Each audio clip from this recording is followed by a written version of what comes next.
Hello, chère communauté du grand changement. Comment allez-vous? On espère que vous allez bien. On est ravis, Clotaire Guérin et moi-même, de vous recevoir ce soir. Comment ça va, Clotaire, de ton côté? Bonsoir Sana et bonsoir à toutes et à tous et merci de nous rejoindre pour ce partage. Eh oui, comment ça va de ton côté? La pêche? Ouais, c'est pas mal. Plutôt le noyau de pêche qui est coincé. Ça commence, ça commence. Ah ouais, c'est un petit peu dur là. Je suis en Mm. récupération de Covid et du coup, c'est pas évident. Ouais, j'imagine. J'imagine. Mais en tout cas, on est ravis que tu puisses nous partager cette belle conférence ce soir autour de la thématique de la thérapeute énergéticien. Donc, comment devenir thérapeute énergéticien et réussir à se développer en 2022. Très vaste C'est sujet. Tu vas ça. nous donner des clés de malade. Donc, je sais qu'on va vibrer Malade, autour bah de. oui, ça tombe bien. En tout cas, des clés qui vont nous servir tous. Alors, bien sûr, des questions que j'aimerais vous poser, les chers auditeurs qui vous connectez là tranquillement. Bonsoir Isabelle, vous êtes avec nous ce soir.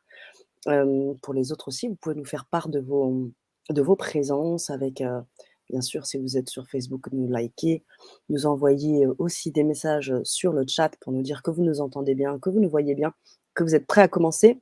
Et moi, j'aimerais savoir aussi, parmi les personnes qui tranquillement se connectent avec nous, j'aimerais savoir s'il y a des thérapeutes parmi nous, ou si, voilà, dans les commentaires, vous pouvez nous expliquer, nous dire si vous êtes thérapeute et quelle thérapie peut-être vous proposez autour de vous. C'est juste par curiosité. Voilà. Et puis on va commencer cette conférence. Alors, Clotaire, je suis ravie de t'accueillir une nouvelle fois. On a eu l'occasion de partager Moi peut-être aussi dernièrement, Sana, merci pour ton accueil. mais avec plaisir.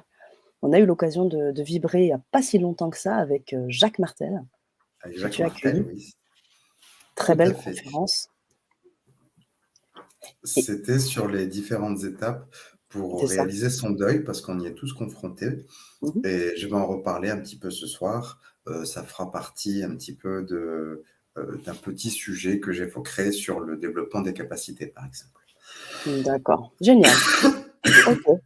Et donc ce soir, la thématique, on a lu le titre là, tu vas nous en parler, bah, assez vite, mais j'aimerais pour les personnes qui arrivent parce qu'il y a toujours de nouvelles personnes qui arrivent sur la chaîne, de personnes qui ne te connaissent pas, peut-être, prendre quelques petites minutes pour dire un peu, qu'est-ce qui t'anime dans la vie et qui tu es?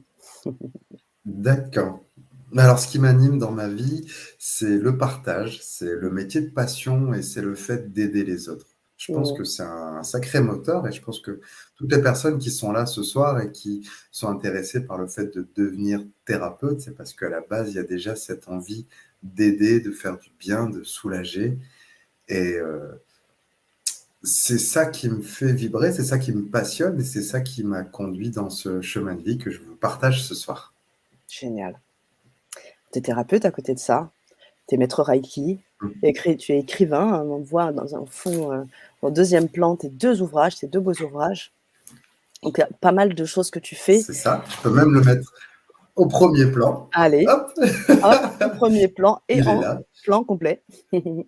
Manuel de Donc, formation. c'est un manuel de formation Mmh. de la pratique Reiki au métier de thérapeute. Génial.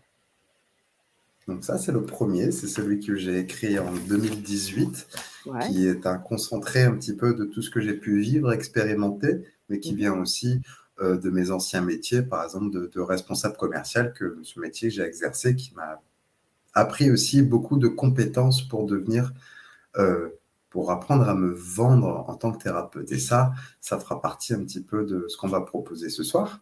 Mmh. Et le deuxième, c'est comment coopérer avec l'univers. C'est le chemin vers la confiance en soi.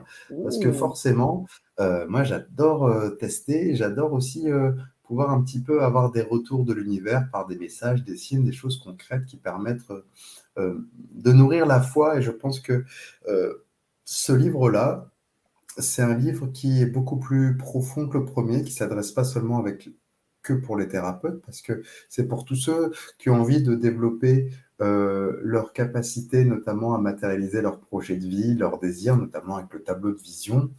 et aussi à comprendre un petit peu ce qui se passe dans l'invisible et comment interagir avec, que ce soit les guides, les défunts, les anges, et comment interpréter les signes.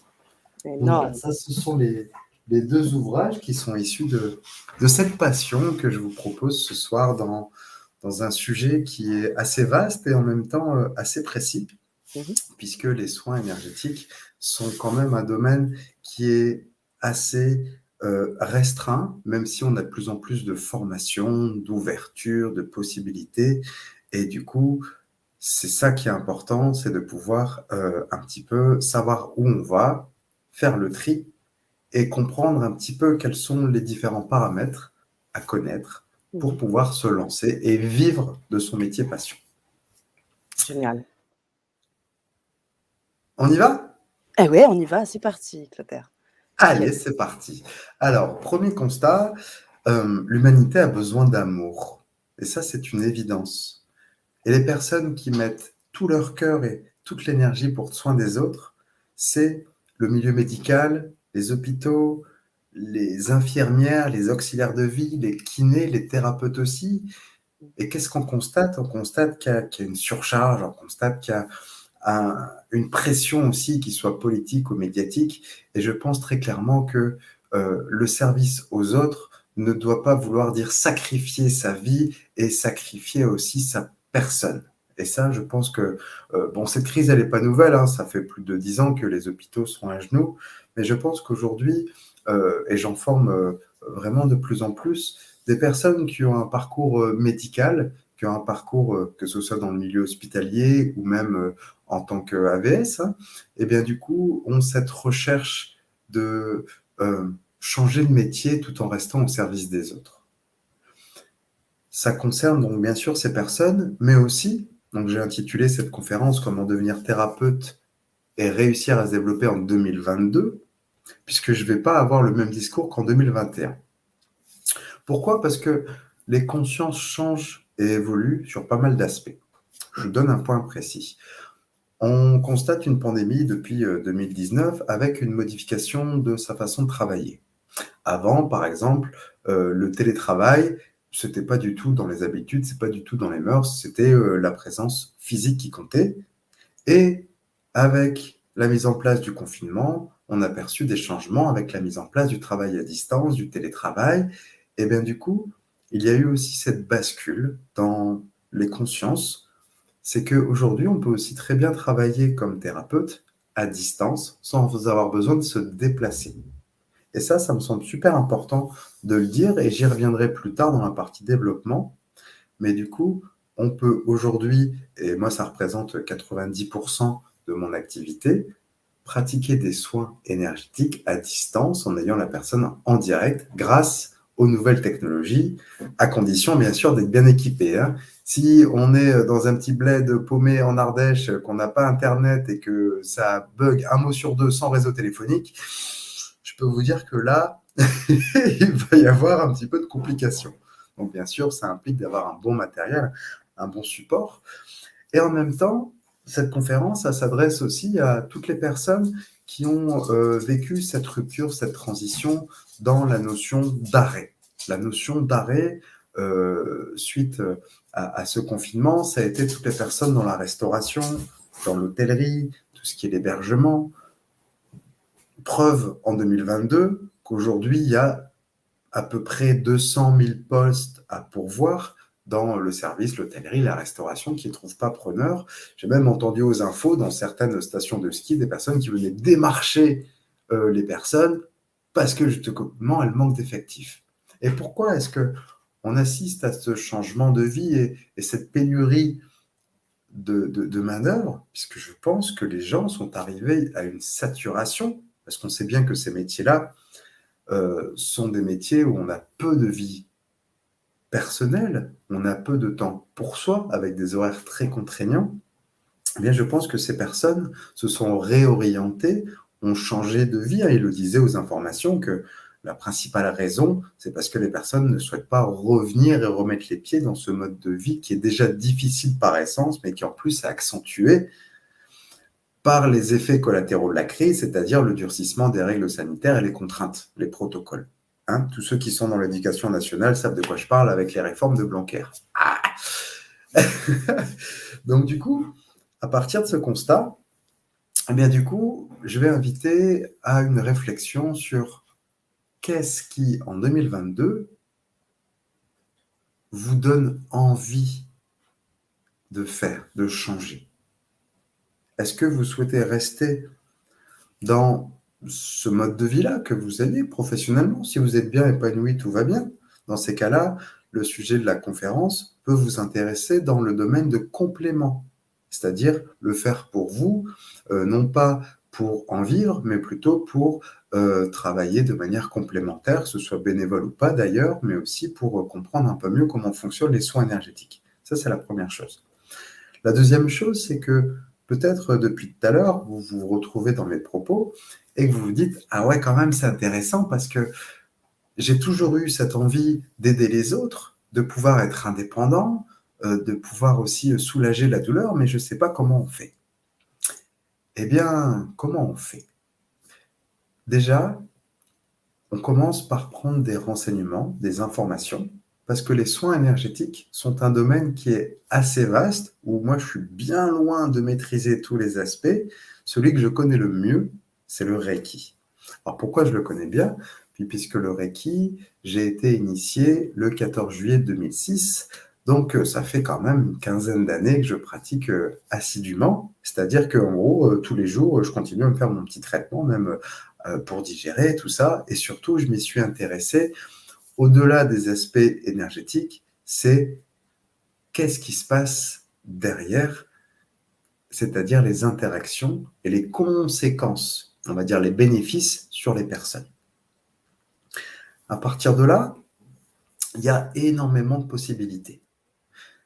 Je vais parler du Reiki parce que je le connais bien, mais je vais ouvrir le champ des possibles. Vous pouvez aussi très bien vous servir un petit peu de toutes ces pistes en tant qu'hypnothérapeute, par exemple. Dédicace à toi, Sana. Par exemple. Par exemple. Ça marche aussi, les concepts que je vais aborder ce soir. Ça marche aussi pour les praticiens en énergétique. Le magnétisme, on a eu Cathy magnétisme tout à l'heure. Ça marche aussi pour tous ceux qui font du Lao-Chi. Je pense par exemple à ceux qui veulent se former. Il y a Aline Salva qui est une excellente formatrice qui forme à distance, donc le Lao-Chi. Les bars, je les mets entre parenthèses, j'en parle pas parce que je valide pas du tout ce concept, mais ça m'appartient. Mais tout ce qui est les thérapies aussi, notamment on va dire dans le psycho-énergétique, qui va concerner un peu le domaine de la sophrologie, tout ça. Et enfin, la dernière partie, ça concerne aussi les personnes qui veulent travailler dans la voyance, dans la médiumnité, ou qui veulent du coup développer dans cette notion de comment fait-on pour réussir à se développer en 2022. Première phase, la formation. La formation, c'est important, c'est même indispensable, et je vais vous raconter une histoire. Ça fait 7 ans, moi, que j'ai créé mon entreprise et que je fais des soins, donc j'ai vu passer pas mal de personnes, et notamment des personnes qui, je l'ai eu la semaine dernière au téléphone, c'est pour ça que c'est assez frais comme anecdote, qui a fait une formation guide, et qui, du coup, les guides lui ont dit que il avait du magnétisme dans les mains et que du coup, il pouvait s'en servir et être au service. Ok, super, il a commencé à le faire. Il a eu des bons résultats, c'est-à-dire que l'état de santé des patients s'est amélioré, donc ça l'a encouragé. Et tout ça sans s'être formé, juste en suivant les conseils des guides. D'accord ? Et puis la semaine dernière, il m'appelle, il dit bah voilà, ça fait 2 ans que je me suis formé avec toi, j'ai encore le message des guides qui dit que d'accepter de me laisser guider, de laisser agir, mais là j'ai plus de patientèle, ça s'est arrêté avec la crise et l'impossibilité de travailler en présentiel, donc je suis perdu. Donc moi je lui dis bah écoute, moi ce que je te propose c'est de te former au Reiki, comme ça tu auras des outils et qui te permettront aussi d'avancer, mais aussi d'avoir une structure énergétique. La structure énergétique, c'est important, c'est ce qui permet de canaliser une énergie et qui permet aussi d'éviter toutes les erreurs de débutants qu'on peut faire, et notamment une des erreurs qu'elle a fait, c'est de croire que simplement en faisant quelques soins à droite à gauche, ça permettrait d'en vivre. C'est beaucoup plus profond que ça.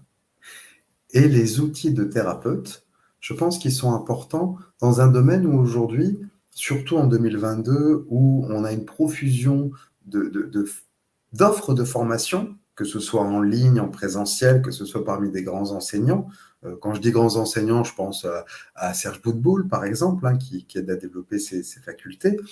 Et bien du coup, se former, c'est acquérir un savoir-faire. Et ce savoir-faire, il est aujourd'hui multiple et varié.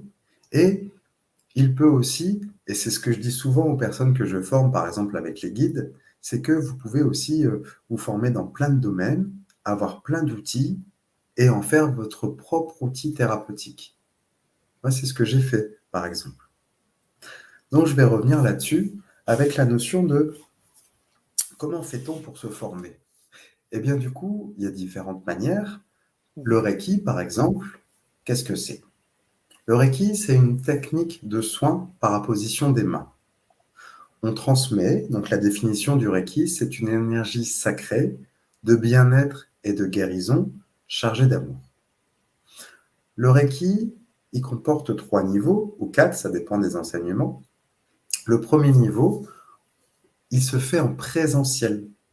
Aujourd'hui, je vois qu'il y a des formations Reiki à distanciel. Je les déconseille pour plein de raisons. La première chose, c'est que quand vous recevez une initiation Reiki, eh bien, du coup, c'est important que vous puissiez partager vos sensations et c'est important que vous soyez accompagné physiquement parce que le Reiki, comme toute discipline énergétique, comme c'est une énergie qui a un haut potentiel, ça vibre haut le Reiki, hein, c'est un truc quand même que quand vous le recevez, c'est un haut potentiel vibratoire que vous transmettez. Et bien, comme ça passe à l'intérieur de vous, il peut y avoir des petites conséquences. Par exemple, d'un coup, vous vous retrouvez à pleurer ou vous lâchez des paquets d'émotions cristallisées. Enfin, vous voyez, ça fait partie des conséquences et c'est important de comprendre comment ça fonctionne et surtout d'être accompagné. Donc, le Reiki, c'est sur 2 jours. Alors, je sais que c'est pas beaucoup. Il y a des formations qui sont beaucoup plus longues. Et est-ce que ça suffit pour devenir thérapeute? Eh bien, clairement, non. De la même manière que quand, par exemple, je forme des personnes en communication animale et qu'elles me demandent est-ce qu'au bout d'une journée, je vais pouvoir en faire mon métier? Mais je réponds non. Restons réalistes, restons les pieds dans la matière, puisque si vous voulez vivre de votre métier, enfin de vos formations, eh bien, il va falloir pratiquer. Il va falloir mettre en application les outils reçus avant de vous lancer. J'ai entendu quelqu'un qui s'était lancé dans le magnétisme là sur Paris, qui du coup il s'était formé. D'ailleurs, c'est Serge Boutboul qui me racontait ça. Et il s'est formé comme ça. Il a ouvert son cabinet. Ok, super, sans avoir pratiqué rien. Il s'est dit ouais, c'est bon, j'ai des outils, je vais faire du magnétisme. Ça a marché. Et qu'est-ce qui s'est passé? Eh bien, il est parti en burn-out. Et pourquoi? Mais parce que tout simplement, il n'a pas compris la notion de s'ancrer et surtout la notion de pouvoir écouter ses limites et donc y vider toutes les batteries de son corps. Donc à un moment, le corps dit stop. Et c'est aussi pour ça que la formation sans expérience, c'est un petit peu comme avoir un diplôme dans une pochette surprise et du coup dire ah super, je suis diplômé, ouais c'est bien, mais qu'est-ce que t'en fais? Et qu'est-ce qui se passe quand tu fais ça? Ben, je sais pas. Donc du coup, se former, ça implique d'être avec des personnes dont ils ont des connaissances et des compétences, très clairement. Ça implique aussi d'avoir un certain recul sur ce que vous allez faire. Par exemple, dans certaines disciplines énergétiques, eh bien du coup, vous ne le faites pas sur vous. Alors je trouve ça super dommage. C'est pour ça que je parle beaucoup du Reiki, que j'aime bien, puisque le Reiki, c'est un outil qu'on fait pour soi dans un premier temps. Alors, Mylène, elle le dit, le Reiki d'abord pour soi, encore et encore pour soi. Mais oui, C'est ça. tout à fait, Elle bien a une sûr. belle énergie divine un peu plus haut, Mylène me dit: «Énergie divine d'amour et de guérison». Alors, tout ça, ça va représenter un petit peu les capacités, ce que vous pouvez aussi mettre en place. Mmh. Et à la suite du Reiki 1, donc, qui se fait sur 2 jours, eh bien, vous allez parcourir un chemin qui est un chemin d'introspection où vous allez faire votre auto-traitement pendant 21 jours. C'est-à-dire que vous allez d'abord intégrer cet outil pour vous et observer les bénéfices. Et ça, c'est super important et ça me paraît la base Mmh. pour devenir thérapeute. Ce qui me pousse dans cette direction, c'est une notion très simple, c'est que on ne peut transmettre que ce qu'on a intégré. On peut demander aux autres de changer que ce que nous avons déjà travaillé en nous. On ne peut comprendre la souffrance de quelqu'un et le parcours de guérison que parce que nous-mêmes, nous l'avons travaillé, parce que nous le connaissons de manière empirique. Et ça me paraît super important de rappeler que tout thérapeute excellent excelle dans l'art de travailler sur soi. Et le travail sur soi, c'est un outil qui ne s'arrête pas au niveau 1, qui est beaucoup plus abouti au niveau 2, puisque le niveau 2 de Reiki, qui se fait aussi sur 2 jours, eh bien, vous allez acquérir 3 symboles. Un symbole pour renforcer, un symbole pour apaiser et un symbole pour travailler à distance. C'est le troisième symbole que je trouve le plus important et le plus précieux, puisqu'il va vous permettre de travailler sur vos mémoires passées, sur vos blessures d'enfant, sur vos blessures d'âme pour vous relier à l'amour. Dans des formes très limitantes, l'amour, on peut dire, bah oui, moi j'ai plein d'amour à donner, et du coup, je pose mes mains, je donne plein d'amour. Ouais, ok, c'est bien, il n'y a pas de souci. Mais je pense que le véritable amour, il commence par soi. Et je pense que tout thérapeute qui veut réussir à vivre de son métier doit d'abord avoir intégré cette notion-là. Pourquoi? Quand on est dénué d'amour pour soi, on va être dans ce qu'on appelle le sacrifice. On va donner au-delà de ses limites et on risque aussi très bien de ne pas s'écouter. Ne pas s'écouter, c'est une des conséquences qu'on a souvent, que je remarque souvent chez les thérapeutes, quand on manque de confiance et d'estime, et bien du coup, par exemple, on ne se fait pas payer. Et ça, c'est quelque chose qui, à mon avis, vient d'un blocage intérieur sur le manque de légitimité et non pas le manque de compétences, parce que vous pouvez être très bien formé, mais c'est le manque de légitimité qui est lié à l'amour de soi. Et ça, c'est super important.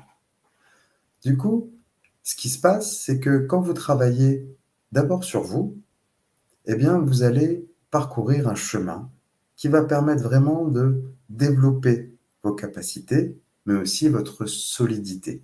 Et ça, c'est super important. Pourquoi c'est important d'être solide? Parce que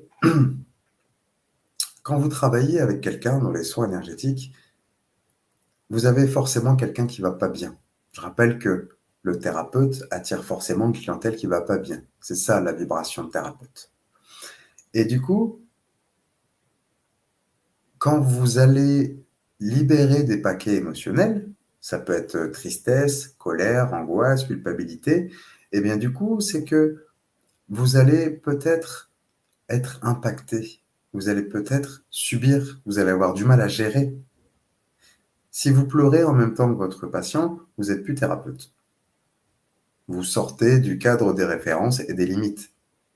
Si vous recevez une personne qui va pas bien, qu'elle vous tire vers le bas, et qu'au final, quand elle s'en va, c'est vous qui n'êtes pas bien, c'est qu'il vous manque un palier de compréhension et un palier énergétique.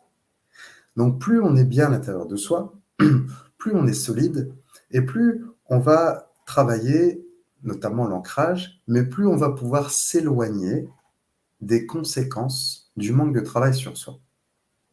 Alors, qu'est-ce qu'on a comme conséquences? Alors, il y en a plein, hein. Vous pouvez les retrouver dans mon livre, mais je vais en aborder une. C'est la notion du sauveur. Alors, c'est quoi la notion de sauveur?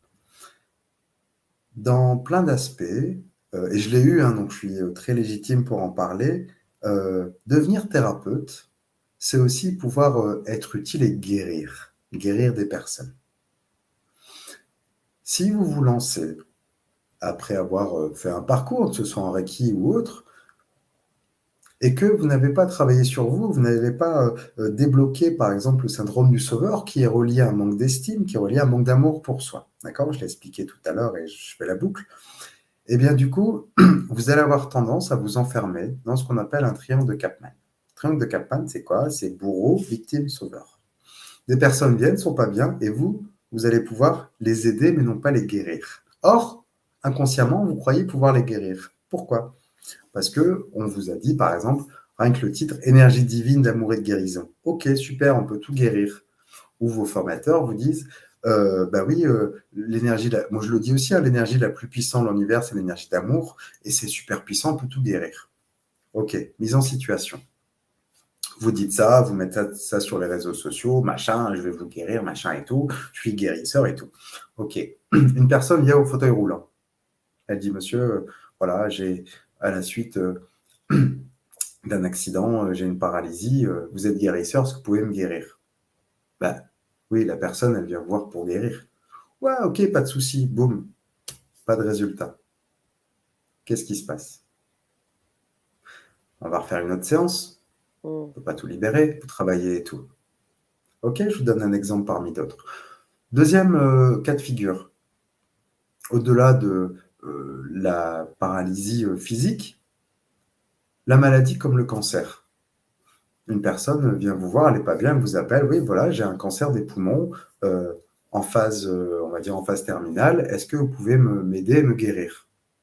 Rappelez-vous, vous avez mis guérisseur et vous avez l'étiquette de sauveur. Bah oui, bien sûr, venez me voir. Vous allez faire un soin, ok. Vous allez y mettre tout votre cœur, c'est super. Vous avez une énergie super puissante, c'est vachement bien. Vous avez été bien formé. Vous avez aussi tous les outils, vous savez les positions des mains, vous avez respecté les protocoles. Ok, génial. Et pas de résultat. Pourquoi? Parce que la guérison ne nous appartient pas en tant que personne. Le syndrome du sauveur consiste à se laisser berner par le mental, hein, c'est l'ego, et ça consiste à croire que les personnes qui viennent nous voir, on va pouvoir les guérir et du coup faire disparaître leur maladie et leurs problèmes. Mais qui sommes-nous pour enlever le sens d'une épreuve de quelqu'un? Qui sommes-nous pour pouvoir prétendre guérir les autres? Je pense que le syndrome du sauveur, et je l'ai eu, c'est quelque chose qui est très inconscient, qui est très très facile en tant que thérapeute, puisqu'on est dans une position supérieure avec, vous voyez, j'ai du pouvoir, mais qui peut aussi être très déstabilisante lorsque on a, comme je vous ai dit, des conséquences assez négatives et surtout pas de résultat. C'est pour ça que le thérapeute, au-delà du savoir-faire, c'est-à-dire les compétences dont je vous ai parlé dans la première partie, eh bien, c'est aussi un nous d'être et accepter ses limites, mais aussi comprendre que nous ne sommes pas là pour guérir. Si ça doit se faire et si c'est juste, eh bien c'est tant mieux, mais il faut aussi un accord de l'âme. Voilà, comme vous le dites, Mylène, la guérison ne s'opère que si la personne le souhaite vraiment et si son âme le souhaite ainsi. C'est ça. Tout à fait, on est C'est ce d'accord. que j'étais en Donc il train faut de d'abord sortir de ces schémas-là. Mais ouais, c'est super important. Donc vous voyez, je vous en donne un exemple parmi d'autres, mais du coup, le savoir-être et le savoir-faire sont les deux assemblages du thérapeute qui vont permettre de travailler en bonne cohésion avec soi et surtout en bonne cohésion avec les puissances supérieures. Mais oui, quand même, qui sommes-nous, petits humains, pour avoir une énergie de guérison? Ça vient pas de nous. Nous sommes plutôt, je dirais, des serviteurs. J'aime bien le mot du service, le mot d'être un canal. Hein. Dans ouais. le Reiki, nous canalisons des énergies qui ne nous Mmh. appartiennent pas, qui ont des capacités curatives. Et le fait d'être un canal, c'est se servir de cette énergie pour être comme un vase qui va se remplir et déverser. Et du coup, ce qui me semble important, c'est de comprendre à quel point vivre du métier de thérapeute, c'est aussi pouvoir comprendre et se relier à la sagesse de nos guides. Alors la sagesse de nos guides, c'est toute une partie que vous retrouvez sur les autres conférences Mmh. que j'ai faites avec Sana, c'est comment communiquer avec son équipe céleste, quel est le rôle des Coopérer avec guides. l'univers. Je vais juste le ramener comment coopérer avec l'univers, voilà, donc ça c'est quelque chose que je développe beaucoup, Mais ce soir, je vais juste le mettre dans la phase du thérapeute,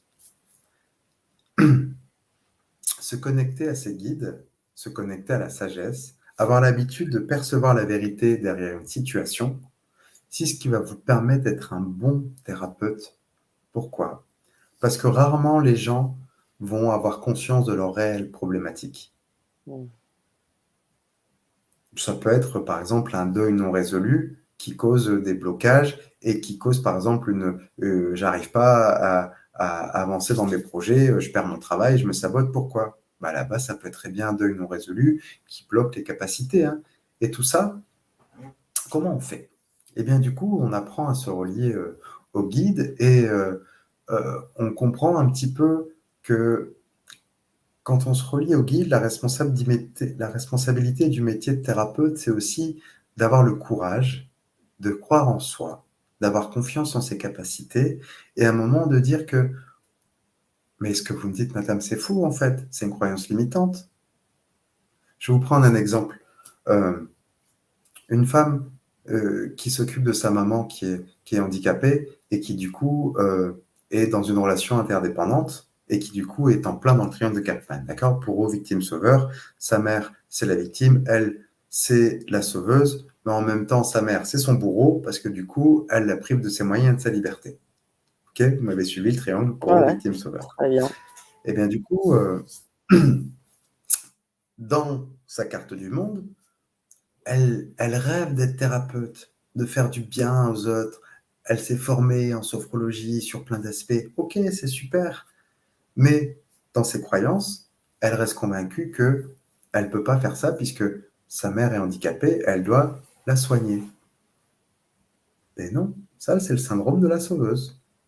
Donc elle ne peut pas prendre sa place. Et donc qu'est-ce qu'elle a en bénéfice secondaire? Eh bien du coup, je ne peux pas prendre ma place parce que du coup, je ne peux pas car ma mère est malade. Donc, vous voyez un petit peu, et tout ça, c'est aussi le fait de se relier au guide, et c'est le message qu'elle a reçu aujourd'hui en formation guide, c'est la notion de tu as le droit de prendre ta place, tu as le droit de prendre du temps pour toi, on ne te demande pas de te sacrifier. Voilà l'importance aussi de comprendre pourquoi c'est important de se relier au guide, et aussi, dans un deuxième partie, avoir des informations.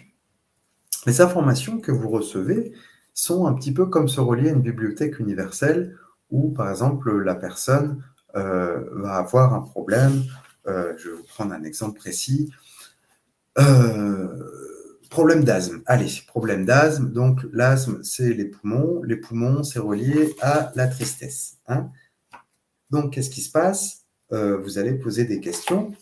Donc voilà, c'est par exemple un moment, hop, dans mon livre, j'en parle sur les différents organes qui seront impactés par les différentes émotions. Et c'est la notion des poumons qui cumulent la tristesse. Ok. Sauf que la personne ne sait pas pourquoi.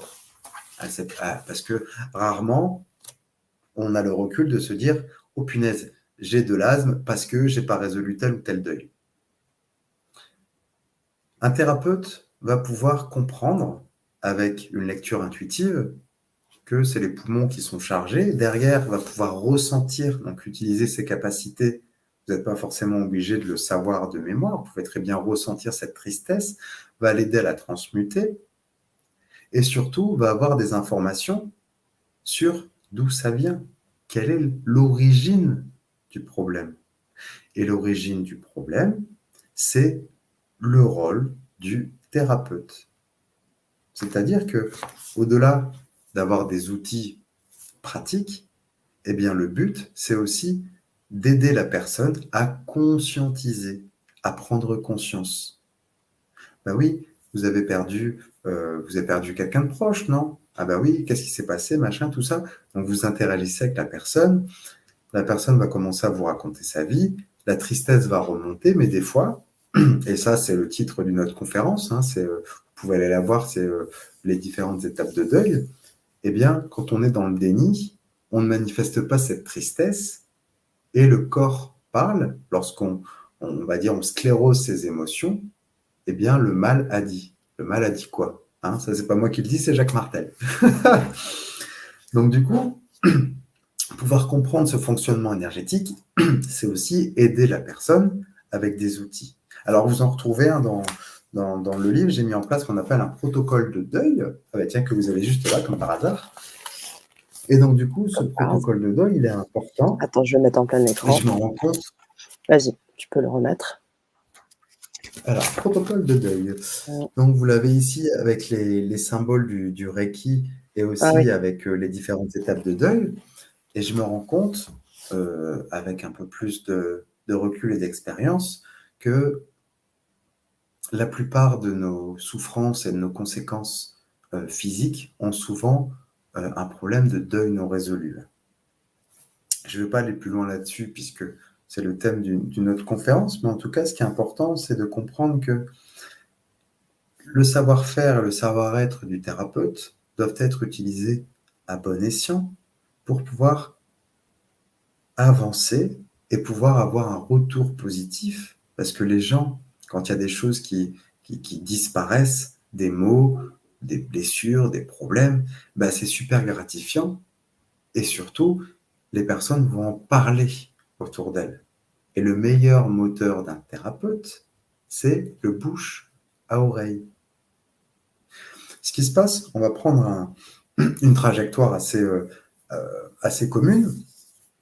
Une personne se forme, a du temps pour elle, a aussi des moyens, puisque la formation, ça coûte, hein, faut pas se leurrer, hein, c'est pas un truc de bisounours où ça coûte assez cher, ça dépend de ce qu'on veut faire en plus. Ouais, une fourchette, ça fait de combien en formation Reiki? Alors, par exemple, moi, le Reiki 1, je prends 190 € pour les 2 jours. Le niveau 2, je prends 290 et la maîtrise, beaucoup plus. Ça, c'est pour le Reiki. L'hypnose, ça peut coûter 4 à 5 000 € une formation d'hypnothérapeute, hein, ça Tout dépend à où vous fait. la faites. Mais vous voyez, Tout à fait. il y a tous les prix, il peut y avoir des écarts, donc ça dépend aussi du budget. Mais derrière, ce qui est important, c'est de comprendre que après s'être formé, il y a la phase pratique, expérimentation. Vous allez avoir des retours, vous allez gagner en expérience. Et on est là sur Terre pour pratiquer des expériences. Et surtout pouvoir prendre confiance en vous. La confiance en soi, elle vient non pas de vos outils, enfin si en partie, puisqu'un outil efficace va permettre une thérapie efficace, mais elle vient du sentiment, de l'estime que vous avez sur vous, mais aussi des limites en tant que thérapeute. C'est-à-dire que vous comprenez que vous n'avez pas d'obligation de résultat. C'est-à-dire que si vous mettez d'obligation de guérir les gens, boum, syndrome du sauveur, vous allez vous faire dégommer. Par contre, si vous avez suffisamment d'expérience et de retour, eh bien, vous allez comprendre que aider les gens à la prise de conscience, les renvoyer à leurs responsabilités individuelles, soulager les émotions lourdes, et bien du coup, ça fait partie des outils et des prérogatives, je dirais, du thérapeute pour transmettre les clés pour guérir. Okay, comme Mylène le dit, amener la personne à comprendre le problème. C'est ça, C'est c'est ça. exactement ça. Donc pour ça, comment on fait? Donc, je reprends un petit peu le schéma classique dont je vous parlais. Donc la personne se forme, après elle veut se lancer, elle va faire quelques expériences. En général, on pratique dans un cercle amical, donc on ne se fait pas payer. Alors je trouve ça plutôt normal.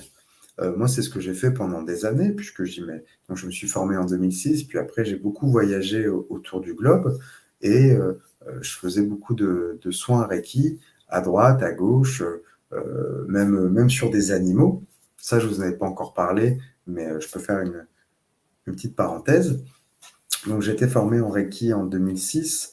En 2008, je suis parti en Équateur 3 mois. Je suis parti travailler comme éco-volontaire et j'ai travaillé dans un zoo où, du coup, la femme du patron, elle avait un mal de tête. Donc, je lui ai dit, bah, écoutez, vous voulez un soin Reiki? Je vous fais un soin Reiki. Je lui fais un soin Reiki. Elle dit, ah, c'est génial, j'ai plus mal à la tête et tout. Elle en parle autour d'elle. Donc, il y a plein de monde qui a voulu recevoir des soins Reiki. Et le patron, il m'a dit, ah, mais j'ai un animal souvent, c'était un puma qui avait une plaie qui guérissait pas. Il m'a dit, est-ce que tu veux faire des soins à ce puma? Je dis, ah ouais, génial. Et donc, du coup, je suis allé faire des soins comme ça à ce puma. Et il était endormi, hein, je vous précise. Et j'étais pas, Dans oui, la parce ca qu'il enfin était dans du l'espace, coup en opération sur une table de veto. Je suis pas allé dans la cage en disant: «Ah, j'ai ouais. du reiki, j'ai plein d'amour, je vais te guérir», hein? Quand Je même les pense que pieds tu serais sur pas terre. là avec nous pour en parler. Ouais, c'est ça. Et du coup, ça a pas eu énormément d'effet parce que du coup, c'était un problème qui était beaucoup plus, médical, qui était beaucoup lié à une infection qu'il fallait traiter. Donc du coup, ça m'a pas nourri ma confiance en moi. Et quelques jours après, je vais nourrir les singes. Donc, en Équateur, il y a beaucoup le singe écureuil. C'est un petit singe trop mignon, vous savez, avec une bouille un petit peu blanche et des gros yeux comme ça. Et du coup, il vivait en semi-liberté. Et en allant nourrir les singes, j'en retrouve un par terre. Et je croyais qu'il était mort et il respirait dessus. Donc, je le prends sur moi, je me connecte à lui et je ressens, parce que un de mes sens dominants, c'est que je ressens les douleurs des personnes et des animaux, et je sens que dans ses poumons, il est intoxiqué, il y a quelque chose qui passe pas. Donc là, au lieu de donner du Reiki, j'ai extrait en magnétisme. Donc j'ai commencé à retirer comme ça, et je toussais, j'arrêtais pas, je toussais, tout ça. Et au bout de, je sais pas combien de temps il s'est passé, peut-être 5, 10 minutes, le singe a commencé à émerger comme ça, ouvrir un œil, et j'ai dit, ça y est, c'est bon, il va pouvoir guérir. Donc là, j'ai basculé en Reiki, je lui ai donné de l'énergie jusqu'à ce qu'il devienne un peu plus gaillard. Et là, le singe, il se rétablit. Et là, je suis trop content. Je fais, ah, t'es très mignon, machin et tout. Et qu'est-ce qu'il fait, le singe? Prac, il me mord Eh le bah doigt, il oui. se barre. Ah, et ouais. Alors pourquoi il a fait ça? Bah, faut pas que j'en fasse une, comme dit les accords Toltec, faut pas que j'en fasse une histoire personnelle. Mais c'est parce Mais que j'ai oui, voulu soigner un animal sauvage qui garde son tout à instinct fait. sauvage. Et dès qu'il a été mieux, bam, il m'a mordu. Mais carrément que il allait mieux. Et ça m'a nourri Mmh. mon estime et ma confiance en moi. Et c'est pour ça que j'ai eu envie de développer les soins Reiki pour les animaux. Ça marche très très bien. Les animaux, ils adorent le Reiki. C'est indolore. Et Sylvie, elle dit du coup Reiki, Reiki sur ton dos. Et Mylène aussi qui dit, tu fais le singe Clotaire. Un peu plus haut, elle disait que les chats aimaient bien le reiki. Mylène Oui, aussi qui disait carrément, ça. les Mmh, animaux j'adore ça. domestiques. Mmh. Et c'est ce qui m'a amené aussi à, après, me former en communication animale. Donc ça, on retrouvera une conférence ensemble sur la communication animale Mmh. et sur Tout à le fait. fait de pouvoir comprendre leurs besoins, leurs envies et aussi le fait qu'ils absorbent des émotions qui leur appartiennent pas, par exemple. Donc du coup, moi, j'ai envie de me spécialiser là-dedans. Et alors, c'est plus dur de travailler avec des animaux qu'avec des humains. C'est plus dur pour pouvoir se faire connaître en vie, mais c'est tout à fait possible. Et c'est aussi une possibilité qui s'offre à vous, devenir thérapeute pour animaux. Et dans ces cas-là, je vous conseille de vous former en comme animal, parce que dans la plupart des personnes que je forme, quand vous avez un outil de communication animale, eh bien, vous pouvez mieux comprendre et interagir. Notamment, j'ai formé quelqu'un qui travaille dans une clinique vétérinaire, qui du coup, comprendre aussi le passé traumatique des animaux, quelles sont leurs blessures, de quoi ils ont besoin, et travailler en complément avec, par exemple, le Reiki, parce que le Reiki va rééquilibrer les énergies. D'accord? Vous me suivez? Yes, on te suit Donc, je, parfaitement. donc, je reprends un petit peu les expériences de vie. Là, comme animal, c'est génial, mais carrément. Donc, ça veut dire un petit peu, je reprends un petit peu ce que je disais tout à l'heure, c'est que le thérapeute va avoir un savoir-faire avec des outils. La com animale en fait partie, la communication avec les guides en fait partie, le Reiki aussi. Et du coup, va avoir un savoir-être qui va gagner en expérience et qui va lui permettre aussi de travailler son être intérieur. Pour un moment, dire stop, j'arrête de faire du bénévolat, j'arrête de faire ma mère Teresa, il est temps de me faire payer. Alors comment on fait pour se faire payer? Eh bien, il ne suffit pas d'avoir un tarif. Ça, c'est la surface. Derrière, ce qui va être important, c'est de trouver sa légitimité. Et trouver sa légitimité, Sana, on avait fait une conférence là-dessus, c'était il y a 2 ans, c'était sur le parcours aussi de thérapeute. Et trouver Tout à sa fait. légitimité, c'est pas quelque chose qu'on trouve dans les livres ou dans les manuels de formation, vous ne le trouverez pas dans mon livre. Par contre, ce que vous allez trouver, c'est les outils qui permettent de gagner en confiance, en estime de soi. Et du coup, sa légitimité, elle vient aussi d'un sentiment intérieur de confiance. C'est ça, en fait, la légitimité, le sentiment intérieur de confiance. C'est-à-dire, en gros, pour vous résumer, je me sens suffisamment en capacité d'exercer mon activité en tant que professionnel. Et du coup, il est normal que je sois payé. Et là, vous allez trouver plein de gens qui disent oui, mais le Reiki, c'est un don. Oui, mais tes médiums, c'est un don. Alors déjà, moi, c'est pas un don, c'est une capacité. Et deuxième chose, on ne fait pas payer le don, on fait payer pour le temps que l'on passe avec la personne. Et dans ces cas-là, ça balance toutes les croyances limitantes. Et c'est là où ça devient, à mon avis, le parcours le plus difficile en tant que thérapeute. Je vous explique et pourquoi est-ce que je justifie cet argument. Parce que, en fait, se former, c'est facile. On apprend, on intègre, on pratique. Bon, on paye et on n'a pas forcément d'examen. Hein. En Reiki, il n'y a pas d'examen, c'est des attestations. Tout ce qui est Lao-Chi, tout ça, hein, c'est des attestations. En hypnose, il y a quand même un certain niveau avec un... Bon, t'es mieux placé pour en parler, hein, Sana, mais il y a quand même besoin de répondre à des objectifs pour valider le diplôme. C'est pour ça que chaque aussi compétence va dépendre aussi de ce que vous voulez faire, du budget, mais aussi d'une reconnaissance légale. Et ça aussi, ça aide beaucoup à trouver sa légitimité. Hein. Du coup, quand on n'a pas de légitimité, ben, du coup, soit on n'en fait rien, soit on continue à se former jusqu'à ce qu'il y ait une recette magique, ou soit, du coup, on n'ose pas se faire payer, on fait du bénévolat, et dans ces cas-là, on ne transforme pas son projet de vie en activité commerciale. Et c'est bien dommage, et je trouve que c'est très limitant de considérer que les soins énergétiques devraient être une pratique bénévolat, gratuite, ou peut-être que vous avez cette croyance qu'on ne peut pas vivre de son métier, ce qui est totalement faux, parce que moi, par exemple, je vis en tant que thérapeute et je n'ai pas développé d'un coup de baguette magique la clientèle, j'ai plutôt travaillé sur la partie commerciale.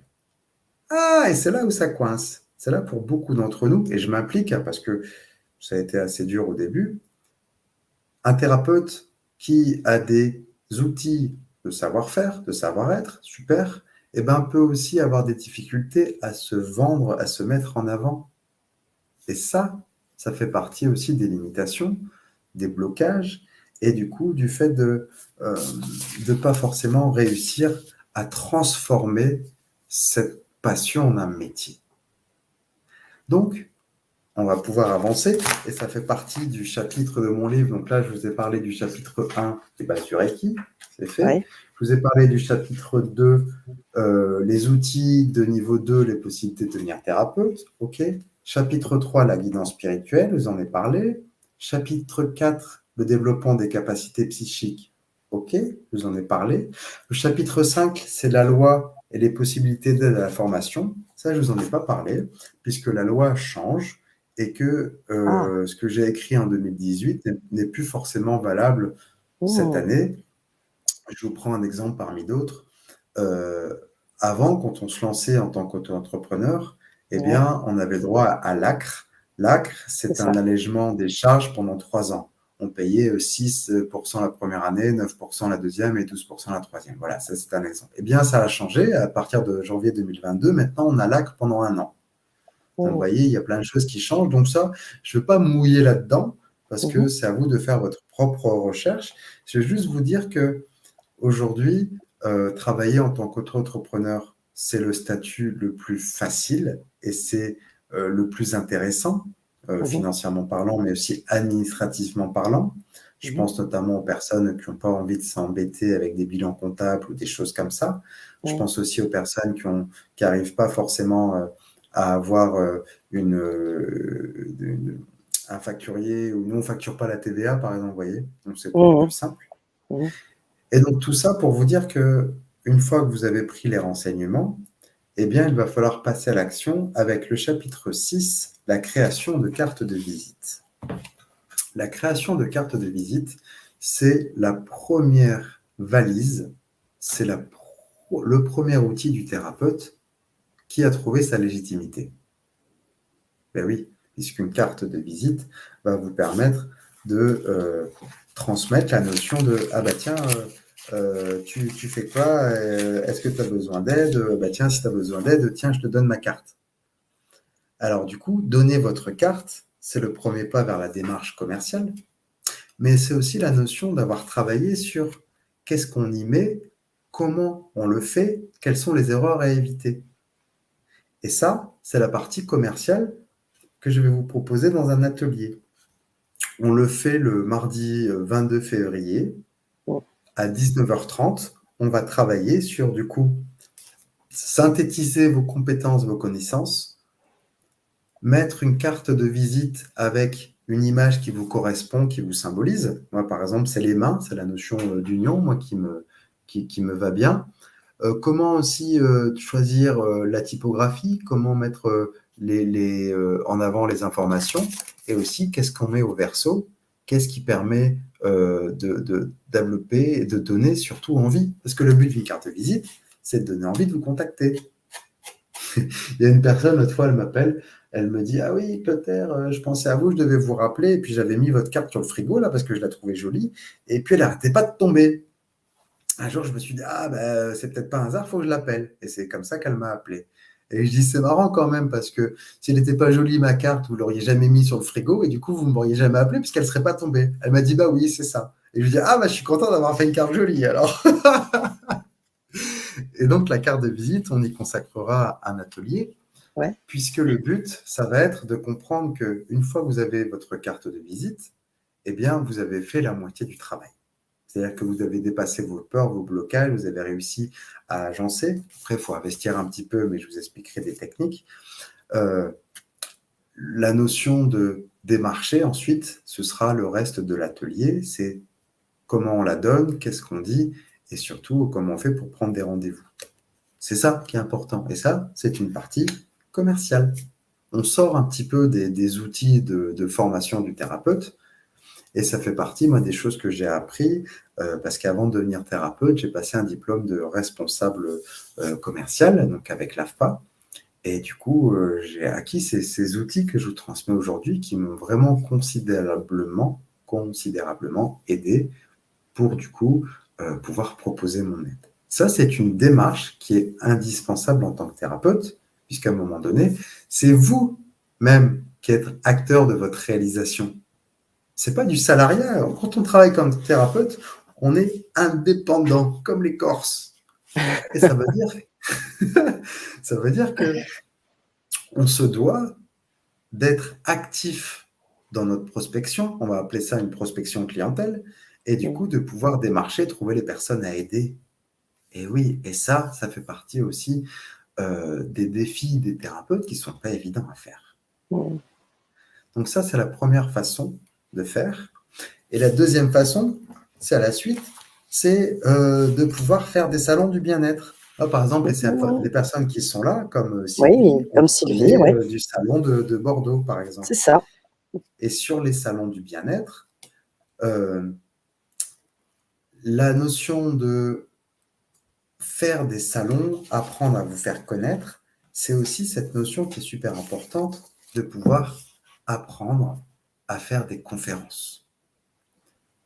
Un salon réussi, c'est un salon où vous choisissez de faire une conférence et c'est comme ça que les gens, vous allez leur donner envie de venir vous voir.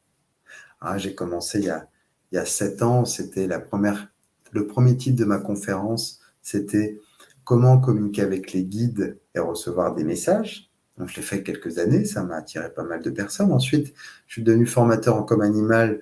Donc, la deuxième conférence, c'était comment communiquer avec les animaux, jusqu'où peuvent-ils aller par amour? Après, j'ai créé une formation passeur d'âme. Et donc, du coup, le titre de la conférence, c'était « Êtes-vous des passeurs d'âme ?» Donc, tout ça, c'est ce que j'ai fait avec toi il y a 4 ou 5 ans. Et tout ça, ça ne s'improvise pas. En fait, ça se travaille, la prise de parole. Et ça se travaille avec le savoir-être et le savoir-faire. Mmh. Il faut être très à l'aise pour les conférences. Alors oui, mais vous n'êtes pas obligé de rester dans vos peurs, parce que le fait de devenir à l'aise, ça passe par l'expérience et ça passe aussi par des techniques qu'on va retrouver dans le second atelier que je Mmh. propose le lendemain, c'est-à-dire mercredi 23. C'est la prise de parole en public. Comment faire pour structurer OK. une conférence sur un thème qui va correspondre à vos fonctions. Mmh. Comment aussi réussir à trouver des créneaux qui soient en dehors des salons, parce que vous pouvez travailler aussi des petites conférences. Moi, j'ai commencé dans des petites salles avec des associations spirituelles, par exemple. Ouais. Aujourd'hui, je fais plus tout ça. Aujourd'hui, j'ai passé un cap qui a été très difficile. Franchement, je me suis beaucoup cagué dessus parce que j'avais peur du jugement, j'avais peur de me tromper. Une, une connaissance, c'est facile à acquérir, intégrer, puisque c'est un objectif mémoriel. D'accord, je retiens les informations et ensuite j'en parle. Ok, les guides, la communication animale, passeur d'âme, tout ça. Franchement, Mmh. ça allait. Mmh. Et puis un jour, les guides, ils m'ont vraiment poussé à me dire, mais maintenant, tu vas transmettre les messages de défunts en direct. Mmh. Donc, je fais ce qu'on appelle des conférences médiumniques sur photo. Et donc, les personnes viennent et donnent leurs photos. Et là, je travaille sans filet. Et je peux vous dire que je stresse et je me cague dessus avant de commencer parce que euh, là, la dernière conférence à Bordeaux, j'avais loué la plus grande salle. Donc, c'était 130 personnes et il y Mmh. avait 130 personnes. C'est-à-dire que c'était plein. Sauf qu'il y avait quelqu'un qui était passé avant, qui avait saboté les micros, donc on n'avait pas de micro. Moi, j'étais Oh! dans un stress pas possible. Et du coup, Mmh. quand on ne maîtrise pas son stress, eh bien, c'est là où on fait des conneries. Mmh. Et fort heureusement, le premier défunt que j'ai pris, je commence à voir sa photo et je dis, bah tiens, il me montre des cordes et tout. Et d'un coup, elle me dit, bah oui, il était cordiste. Boum, je dis, c'est bon, je suis en plein dedans, j'y vais. Après, je me pose plus de Ouais. questions. Et c'est là où ça a dû être du coup une prise de risque. Aujourd'hui, je fais que des conférences médiumniques. Ouais. Et cette prise de risque-là, c'est parce que j'ai gagné en expérience et en En confiance. confiance en amont de toi. Et en confiance. Mmh. Et la confiance, en fait, elle s'acquiert par la pratique, parce que j'ai quand même attendu 5-6 ans et j'ai 10 ans de Mmh. pratique derrière Mmh. pour pouvoir oser. Mais ce que je vous propose dans cet atelier, donc c'est l'atelier de prise de parole en public, c'est de apprendre à structurer votre discours, à aborder la clientèle de manière sereine et aussi à pouvoir parler de vous, c'est-à-dire de ce que vous faites et comment vous pouvez répondre à une problématique. Voilà le contenu de l'atelier du mercredi 23 qui marche aussi très bien en replay, la prise de parole. C'est ça, puis ça va être intéressant parce que ce sera des ateliers sur Zoom, donc vous aurez la possibilité aussi d'être visible et déjà déjà peut-être de s'expérimenter un petit peu avec cette prise de parole en fonction des personnes qui seront là, qui seront là Exactement. dans l'atelier. Est-ce que Ça fait partie des choses qu'on va mettre en place dans l'atelier. Sur mmh, la fin, vous vous présenterez et vous travaillerez cette notion de comment je me présente, comment je synthétise mon parcours et comment je fais mmh, pour, en fait, me vendre, entre guillemets. C'est pas se vendre, c'est simplement proposer des outils qui peuvent aider des personnes à résoudre des problématiques. Voilà. Dit mmh, autrement, c'est un petit peu la fonction du thérapeute. complètement, complètement. Merci beaucoup Clotaire pour toutes ces infos précieuses et ces ateliers précieux que tu proposes sur la chaîne en exclusivité, donc ça c'est cool. J'ai mis le lien, Sylvie nous a remercié, j'ai mis le lien pour pouvoir accéder à ces ateliers. Donc bien évidemment, tu l'as dit, je le redis derrière toi, ces ateliers sont enregistrés. Donc si par exemple, vous ne pouvez pas être là en live, vous aurez l'enregistrement et vous pourrez le visionner, le revisionner tant que vous voulez, puisque enfin, il n'y a pas de date de péremption au niveau de la visibilité.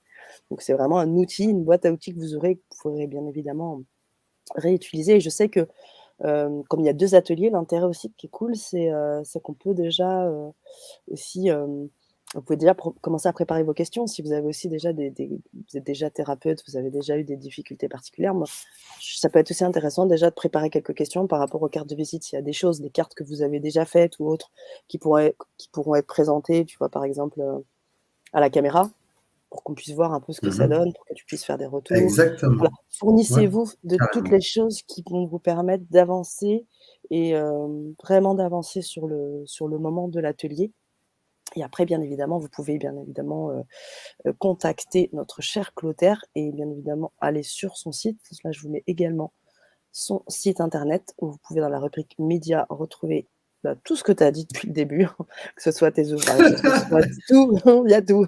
Donc là aussi et vous pouvez bien sûr, lui poser, bah, toutes les questions que vous aurez besoin de lui poser. C'est ça, c'est ce qu'on va faire pour, aller vers la fin de cette conférence et je vais Ouais. répondre à vos questions orientées sur, ce qu'on a vu, ce qu'on a échangé. Ouais. Du coup, voilà, la parole est à vous. Yes, alors on avait des questions, je vais les reprendre un peu plus tôt, mais s'il y en a d'autres qui arrivent, posez-les dans le chat, je les reprendrai, au fur et à mesure. Donc un peu plus haut, je pense la question de Mylène que j'avais notée autour, tu disais que c'était le temps qu'on payait et donc du coup, c'était, Mylène nous disait: «Mais si on est déjà dans un job», alors attends, je reprends un peu plus haut. Mmh, voilà, Mylène nous dit, «Après ceux qui ont déjà un boulot, pourquoi pas faire les soins gratuits?» Alors, pour différentes raisons.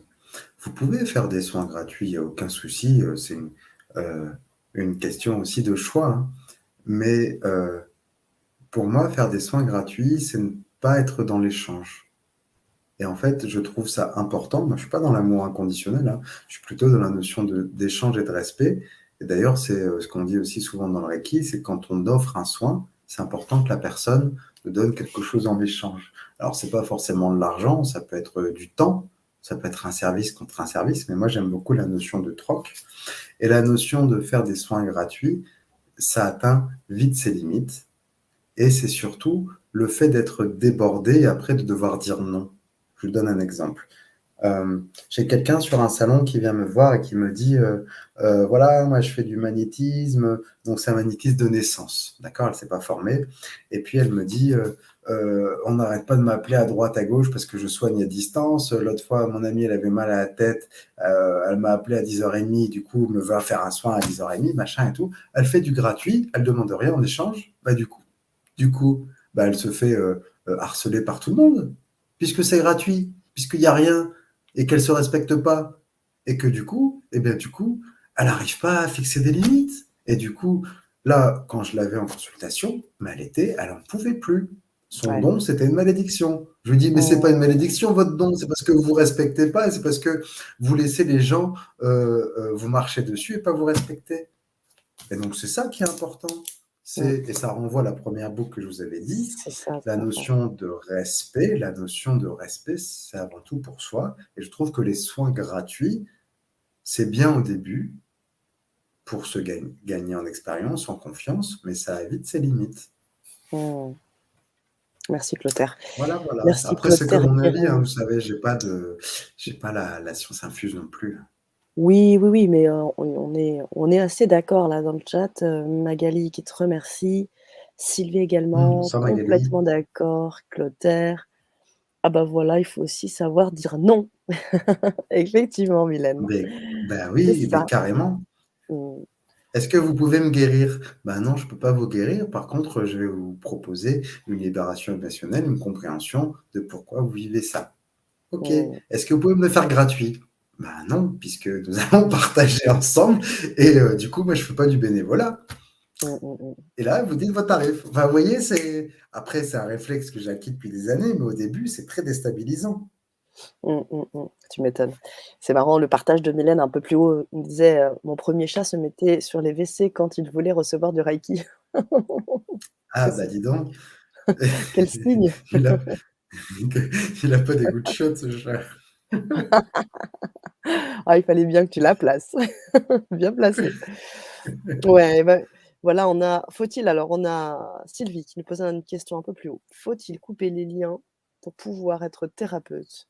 Pour pas retransmettre ce que les parents nous ont laissé, qui ne nous appartient pas, pardon. Alors, c'est une bonne idée d'avoir, libéré les loyautés familiales, on appelle ça, qui, vont limiter vos capacités à être thérapeute. Mais c'est surtout bien aussi d'avoir nettoyé ses propres valises. Parce que si vous portez encore vos valises, eh ben, du coup, oui, vous allez les retransmettre. Et ça peut être sur plein d'aspects, hein. Ça peut être, par exemple, je vous donne un exemple, des parents qui vivent dans une famille catholique et qui, du coup, ont la croyance que les morts, faut pas les déranger. Et bien, du coup, vous allez hériter de ça. Sauf que vous êtes incarné avec des capacités de médium. Ah, bah c'est ballot. La croyance de mes parents, c'est qu'il ne faut pas les déranger, donc je vais surtout pas pratiquer la médiumnité parce que mes parents ne sont pas en accord avec ça. Ah bah oui, mais si c'est dans votre chemin de vie, et si les défunts viennent à vous, et si ils sont pas en paix, est-ce que vous avez laissé cette croyance parentale dicter votre vie, ou est-ce que vous allez la remettre en question pour prendre votre place? Oh, très bonne question. Mhm. Waouh! Mmh. J'aimerais bien votre retour, Sylvie. Paola qui nous disait: «Bonsoir, je suis thérapeute énergétique et la première personne avec qui je l'utilise, c'est moi-même». On Eh ben moi, repart en c'est prendre la vachement connexion. bien. C'est super important, en plus de pouvoir se recharger, parce que bah, les gens qui vont pas bien, c'est énergivore, hein, ça vide les batteries, hein. Et oui. Et c'est ça en fait, ça vide les batteries donc du coup pour pouvoir les recharger, comment ça se passe pour éviter d'être, pas trop Bah, happé, par exemple, physiquement? techniquement, il faut d'abord s'ancrer Ouais. pour être solide, transmettre que l'énergie qui ne nous appartient pas, donc ça évite de vider ses batteries. Et après, c'est comme avec les humains, on ne peut pas mettre des protections à 100% tout le temps. Donc il Mmh. faut aussi apprendre à se recharger, prendre soin de soi, et notamment le Reiki en fait partie, puisqu'on fait un autotraitement pour Mmh. recharger les batteries. Mmh. OK, merci beaucoup. Lou Néa Fleur qui me dit, elle a du mal avec les symboles. Praticien qui travaille avec les symboles, qui Mhm. elle se dit qu'elle peut-être elle le ferait pas. Elle sait pas trop. Voilà. Donc, Voilà, qu'est-ce mais que tu en après, penses? c'est des choix en fait. Chacun se Ouais. positionne Mmh. en fonction de ce qu'il veut. C'est-à-dire que c'est pas à moi de dire ça c'est bien ou ça c'est mal en fait. Moi, Mmh. j'ouvre le champ des possibles et Ouais. ensuite j'invite chacun à se positionner sur ce qui résonne et ce qui l'attire. En fait, je pense que c'est le meilleur moyen de trouver ces outils. Mmh. Bon, assez d'accord.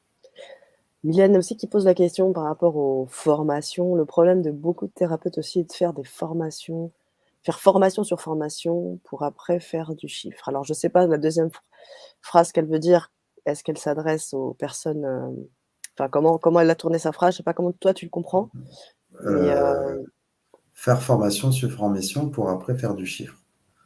Je sais pas. mmh, peut-être préciser Mylène, Mystère, ouais. préciser peut-être La, votre la- question par rapport à ça. Mmh, la question de mystère, elle est intéressante. Si tu peux la mettre, c'est la dernière elle là. vient d'arriver? Ouais. Ah oui, master. Bonsoir, n'ayant pas de lieu pour l'accueil des personnes, cabinet ou espace de soins, pouvons-nous tenter quand même? Point d'interrogation. N'est-ce pas un risque à long terme, un obstacle pour cette activité? Merci. Alors, c'est très intéressant votre question parce que je me la suis longtemps posée. Ouais. Louer un cabinet, c'est un investissement, ça peut coûter cher. Moi, dans mon appartement, à l'époque, je vivais dans un petit appartement à Carqueiranne, il n'y avait pas l'espace nécessaire. Mmh. Et du coup, je vous ai parlé du chapitre 3, la reliance à la guidance. Eh bien, j'ai demandé à mes guides, et mes guides, au lieu de me dire oui, mais tu devrais louer tel ou tel cabinet, en fait, ils m'ont montré ma chambre avec le lit relevé. Et en Mmh. fait, en mettant une parure, un drap, enfin, vous savez, une tenture, et bien du coup, ça permettait de ne plus être une chambre, mais du coup de faire un espace de soins où j'ai mis la table de soins. Donc, je faisais ça. Et après, l'autre solution, c'est de se déplacer à domicile. Moi, je l'ai fait beaucoup avec ma table de soins. J'allais faire des soins à domicile. Donc ça, c'était mes débuts en tant que thérapeute. Donc, vous voyez, Mmh. c'est une des solutions. Et aujourd'hui, mon mode d'activité fait que je pratique des soins à distance et que du coup, je n'ai plus à résoudre cette problématique, même si je reçois quand même des fois de la clientèle, mais Mmh. franchement, avec la période Covid, ça fait 2 ans que j'évite et que je préfère travailler à distance Mmh. parce que le travail à distance, permet non seulement de toucher une clientèle beaucoup plus large qu'un déplacement géographique, c'est-à-dire en général géographiquement on est limité à 15, 20 ou 30 kilomètres, après c'est plus rentable. Et là, Mmh. le travail à distance permet d'élargir à une clientèle nationale, voire internationale. OK. Donc moi, par exemple, je pratique des soins IoT qui sont des soins de libération émotionnelle. Donc je pratique avec quelqu'un que tu connais bien, Sana, qui est là à chaque fois, qui est là, qui est la Allez! panthère rose. Mes clients Oh! aussi connaissent bien parce que je Attention en travaille à plein écran. distance. Faut Donc je l'avoir travaille à complètement. distance sur les différentes mémoires du corps et je fais Ouais. de l'extraction comme ça. Mmh. Et donc, c'est un magnétisme extractif qui me permet d'avoir ce support. Je travaille sur la libération de culpabilité, de méfiance, les non-dits, les poids, les responsabilités, le manque de Mmh. confiance, les trahisons, le manque d'amour, la colère, la rancune, l'impuissance et les peurs. Et à chaque fois, je remplace par une énergie angélique. Mmh mh. Et avec tous les outils que j'ai pratiqués, que j'ai acquis, Mmh. je pratique presque que celui-là. C'est-à-dire que maintenant, je fais très peu de Reiki en soins, parce que le Reiki, en fait, on donne et on laisse l'énergie transmuter, alors que Mmh. là, avec le système IET, eh bien, du coup, la personne, même si elle est à l'autre bout du monde, eh bien, je vais pouvoir, à travers les anges, hein, Mmh. libérer tous les paquets émotionnels, donc Mmh. l'alléger, et ensuite remplacer par une énergie positive qui aide à avoir confiance. Et donc, c'est super efficace et ça permet de faire de la thérapie brève, c'est-à-dire 4 séances maximum. Mmh. C'est génial. Ça me Voilà. rappelle, la pratique que tu enfin cette pratique-là, tu en as parlé, dernièrement dans notre, la Vibra conférence Oui, avec, avec Jacques Jacques. Martel. Mmh. Avec Jacques, tu en avais Ah ouais, je parlé. trouve ça formidable comme thérapie. Mmh. C'est vraiment, je pense, c'est un peu avant-gardiste, mais je pense que ça va devenir de plus en plus courant, la thérapie Mmh. énergétique à distance. Mmh. Tu m'étonnes. J'aime bien l'idée, Clotaire, déplacement au début et à distance. Mmh. Après, Et elle je a dit: pense «J'ai que, testé». Ouais, euh, eh ben oui, Cathy. Cathy. eh ben oui, ça fait du bien, c'est efficace. Mmh. Et je voulais vous dire aussi que tous les outils que je partage, euh, ils sortent pas du chapeau et je ne les ai pas Mmh. mis en place sur un coup de tête. C'est-à-dire que je conçois tout à fait que c'est dur quand on n'a pas forcément d'expérience et de confiance de dire bon allez je vais me lancer, je vais faire que des soins à distance. Ça marche rarement comme ça. Mmh. D'où l'idée de ce que disait Sylvie là, c'est la Mmh. notion au début on se déplace, on a une clientèle locale, on prend confiance et ensuite il y a le bouche-oreille qui fait son effet où on peut aider des personnes de plus en plus loin. Génial. D'où après l'importance de travailler à distance. Mmh. Merci Voilà, pour le voilà. partage. Sylvie, j'adore cette panthère. Moi, j'ai Dora dans le sac à dos. J'ai voulu la donner à personne. Je la voulais du coup, c'est ma collègue. Ah, il y a Sophie Canton aussi ce soir. Ah, bonsoir Sophie, juste en Bonsoir. dessous. Et oui, qui partage, aussi son expérience avec toi de formation en communication animale et elle en parle à René qui était avec nous et qui, demandait s'il y avait un Yes. replay et donc j'ai précisé que oui, il y a un replay et vous pouvez bien évidemment aussi vous procurer les ateliers, René, vous aurez, la possibilité de les avoir aussi en replay. Donc ça, c'est quand même pas mal. C'est assez cool. Bonsoir. Alors c'était pas celle-là, c'était le retour de Sylvie, je crois. Oui, c'est ça. Ça pas mal de valises, elles sont lourdes, j'ai envie de prendre ma place, il est temps, je suis restée trop cachée. Ah ben voilà, c'est déjà une bonne décision Sylvie. Mmh. Voilà. Je vous le souhaite. Voilà, voilà. Alors ce que vous avez Voilà, bah, c'est ce que j'allais dire. Tu m'as enlevé les mots de la bouche. J'allais dire voilà, voilà. Où est-ce qu'on en est? Est-ce qu'on a répondu à vos questions? Mystère de merci pour votre réponse. Eh ben, parfait. mmh, parfait. Hello Sophie. Ouais, qui nous fait un petit coucou à toi. Merci pour votre réponse, du mystère. Oui, voilà. Parfait. Alors sachez que cette conférence, bien évidemment, est visible en replay. Vous pouvez aussi écrire, dans le chat, même en replay, sur cette conférence et bien évidemment vous procurer les ateliers. Le rendez-vous, commence le 22, c'est 22 et 23 février. Entre-temps, vous pouvez bien évidemment C'est nous ça. écrire sur la chaîne. Vous pouvez aussi suivre notre cher Clotaire sur son site internet que je mets de suite maintenant dans le chat pour que vous puissiez, à la rubrique médias, faire le lien. Et vous pouvez bien sûr aussi nous écrire sur la chaîne. Voilà les amis. Je te laisse le mot de la fin, Voilà. Clotaire. Eh bien, c'est là où vous pouvez commander le livre Ouais, carrément. Manuel de formation de la pratique Reiki au métier de thérapeute. Donc, si vous le Ouais. commandez sur mon site, c'est la partie média. Ça vous permet de vous le dédicacer, parce que c'est toujours sympa d'avoir Ouais. une petite dédicace et de vous l'envoyer par la poste. Sinon, il est disponible aussi quand vous allez auprès de chez vous dans les librairies. Il est disponible sur fnac.com, sur les Charlemagne et aussi sur Amazon ou les sites comme ça. D'accord. Bah, merci. Donc, Merci n'hésitez beaucoup. pas et puis n'hésitez pas aussi à venir vers moi pour vous aider, que ce soit dans les thérapies énergétiques ou dans les formations. Je suis à votre service. Mmh. Merci Clotaire. Belle soirée à tous et à tout bientôt avec Clotaire, parce que on n'en a pas fini, on en a d'autres des conférences qui arrivent. Bonne C'est toujours soirée, un à très plaisir bientôt. d'être avec toi, Sana. Merci C'est pour ton réciproque et accueil. tu le sais Clotaire, tu le sais. Merci à Et toi. oui, merci à toi. Merci à vous et à très vite sur le grand changement. Bonne soirée.